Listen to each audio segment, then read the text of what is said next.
Alkitab. Alkitab adalah kitab suci umat Kristiani, kitab suci orang percaya. Alkitab itu dari bahasa Arab ya, al dan kitab. Al itu banyak, kitab itu kitab atau buku. Jadi Alkitab itu kumpulan kitab-kitab atau kitab suci yang terdiri dari banyak kitab di dalamnya. Alkitab sendiri jumlah kitabnya ada 66, dibagi dua bagian.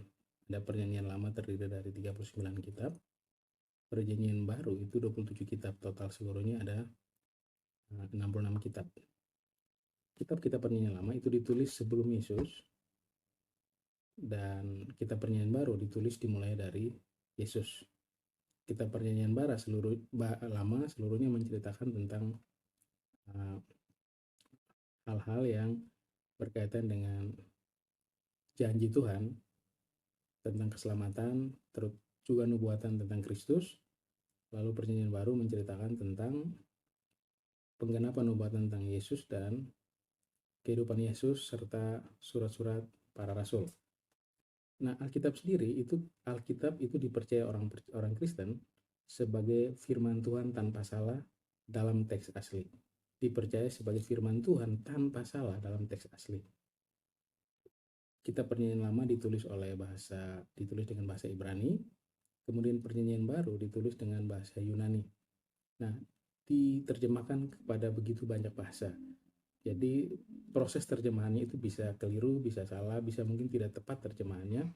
Tapi dalam teks asli, Alkitab tidak salah. Ini firman Tuhan tanpa salah dalam teks asli. Nah, apa keunikan Alkitab? Keunikan Alkitab itu ada dua.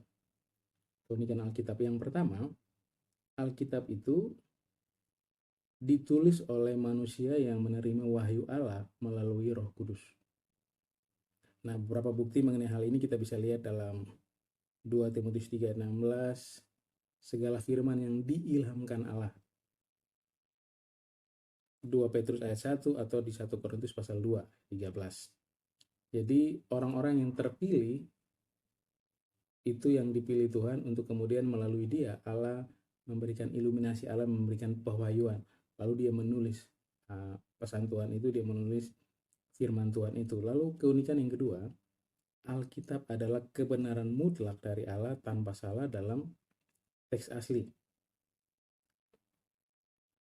Hal menarik dari Alkitab yang menunjukkan ketidaksalahan Alkitab adalah bahwa Alkitab itu ditulis oleh 40 orang.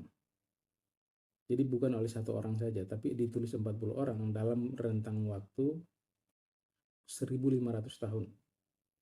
Penulis Alkitab yang terdiri dari 40 ini terdiri dari bermacam-macam orang. Ada orang terpelajar, ada nelayan, ada petani, ada banyak orang, ada raja juga, ada nabi.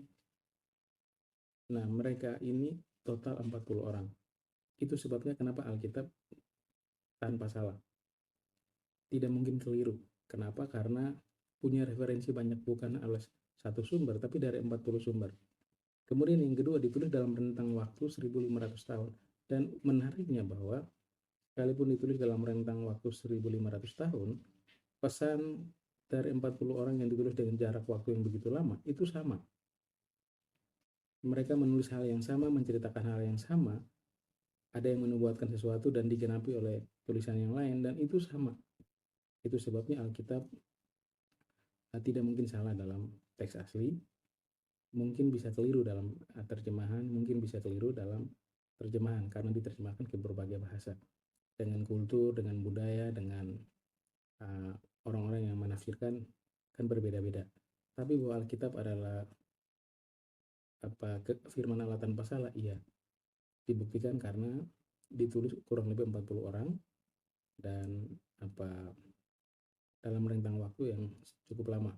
Nah, kitab-kitab yang dikenal hari ini itu sebenarnya bukan keseluruhan dari kitab-kitab yang beredar ya, tapi ini merupakan proses kanonisasi yang ditetapkan oleh bapak-bapak gereja. Siapa bapak gereja? Bapak gereja itu adalah murid-murid langsung dari rasul-rasul.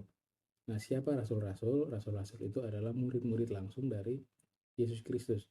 Nah, mereka kemudian yang memilah-milah dalam waktu yang cukup lama kemudian menetapkan dari segitu banyak kitab-kitab yang beredar, ada yang betul, ada yang ditulis oleh orang-orang yang tidak untuk kontra dengan isi Alkitab, kitab tertentu, kemudian ditetapkan 66 kitab.